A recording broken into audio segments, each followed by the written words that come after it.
Assalamualaikum warahmatullahi wabarakatuh. Semoga Allah senantiasa selalu merahmati kita semua. Amin ya robbal alamin. Dr. Kiai Haji Abdurrahman Wahid atau yang akrab disapa Gus Dur, lahir di Jombang, Jawa Timur, tanggal 7 September tahun 1940, meninggal di Jakarta, tanggal 30 Desember tahun 2009 pada umur 69 tahun. Adalah tokoh Muslim Indonesia dan pemimpin politik yang menjadi Presiden Indonesia yang keempat dari tahun 1999 hingga 2001. Selain sebagai Presiden Republik Indonesia keempat, Gus Dur juga adalah ulama besar dan juga seorang waliullah. Sebagai seorang wali, pastinya beriring dengan karomah. Berikut akan dikisahkan beberapa kisah karomah Gus Dur yang dikutip dari berbagai sumber. Berikut kisahnya. Kisah karomah pertama. Pada pertengahan 1999, kelompok Forum Demokrasi, Fordem, mengadakan rapat untuk mengganti Gus Dur, yang saat itu memimpin Fordem. Anggota Fordem mengeluh karena Gus Dur dianggap lupa dengan Fordem dan lebih mementingkan partainya. Akan tetapi sebelum diminta mundur, Gus Dur terlebih dahulu menyatakan mundur karena telah mendapat isyarat akan hal itu. Gus Dur pun berkata, "Lagi pula, kemarin saya didatangi Mbah Hashim yang memberitahu bahwa bulan Oktober ini saya akan jadi presiden. Jadi saya tidak bisa terus di Fordem." Ungkapannya ini sempat mengundang tawa yang mendengarnya. Meski ada yang menganggap serius ungkapan Gus Dur ini, namun tak sedikit pula yang menganggap ini sudah tidak normal. Terlebih lagi, pada waktu itu nama Gus Dur belum muncul sebagai calon presiden yang signifikan. Bahkan partai yang nantinya akan mengusungnya belum lahir. Tapi hal yang diungkapnya itu terbukti pada bulan Oktober tahun 1999, Gus Dur menjadi Presiden Republik Indonesia keempat. Kisah karomah kedua. Kisah berikut dikutip dari nubangil.or.id. Disebutkan bahwa Mbak Anang atau Kiai Haji Anang Faisal berkata, "Ketika itu saya mendampingi Gus Dur dalam sebuah acara di Sumeneb. Ketika selesai acara, saya berjalan di samping Gus Dur ketika hendak menuju mobil. Di tengah kerumunan banser yang mengawal dan kerumunan orang yang hendak bersalaman kepada Gus Dur itu, tiba-tiba Gus Dur berkata setengah membisik kepada saya, 'Tolong beri jalan, ada wanita mau bersalaman dengan saya.' Seketika di tengah kerumunan itu ada wanita paruh baya mendekat. Wanita itu berpakaian hitam ala Jawa dan memakai konde. Mbak Anang melanjutkan lagi, saya pun menyuruh banser untuk memberi jalan bagi wanita itu.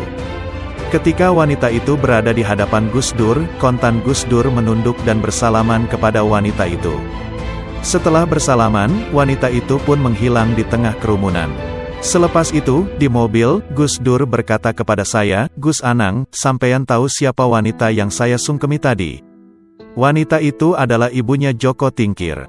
Saya tidak sempat sowan kepada beliau, maka beliau mendatangi saya ke sini."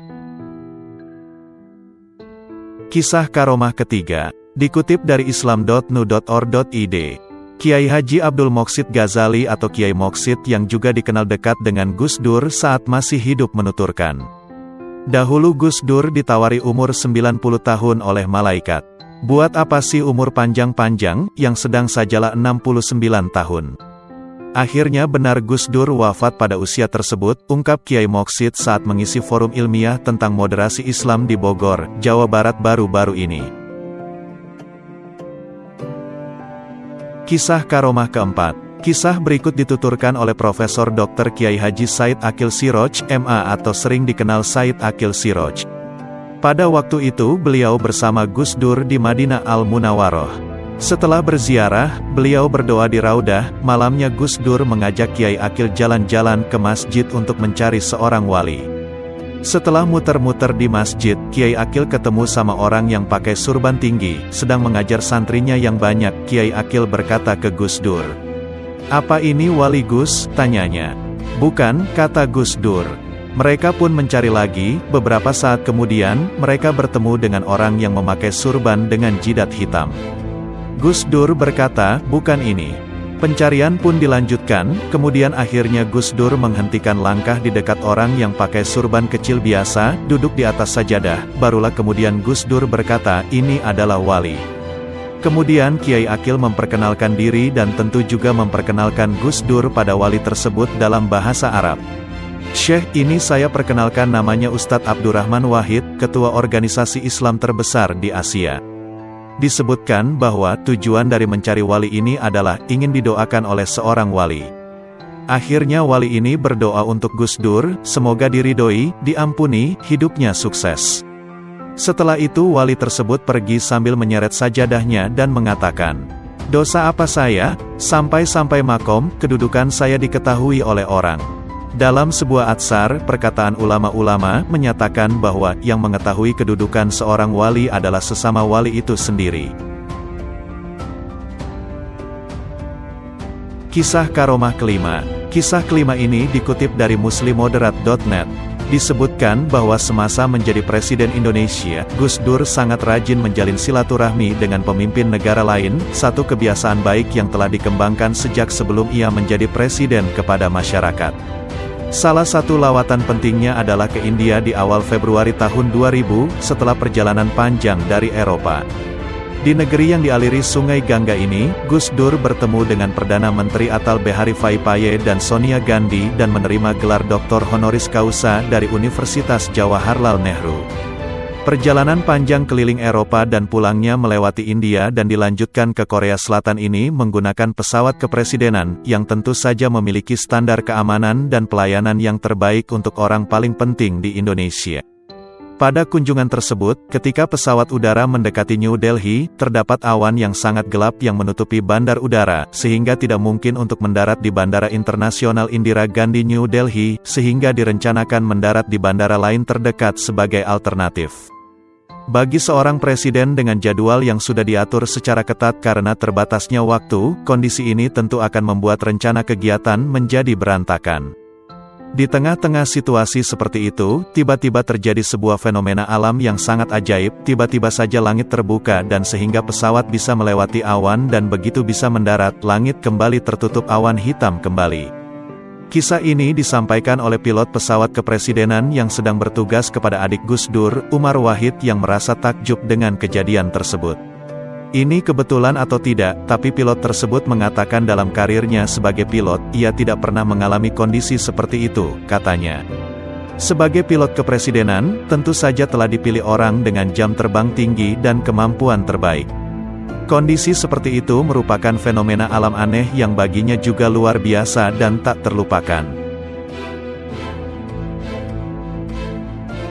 Kisah karomah ke-6. Kisah ke-6 ini dikutip dari sahabatgusdur.blogspot.com.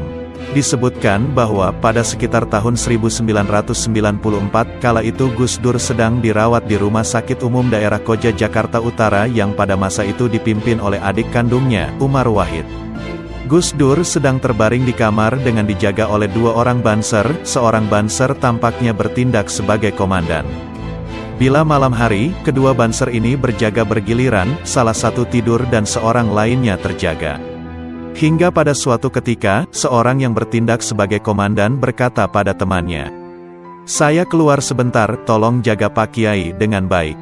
Tidak lama, saya segera kembali. Dia pun segera berlalu. "Siap," jawab sang banser dengan bersemangat.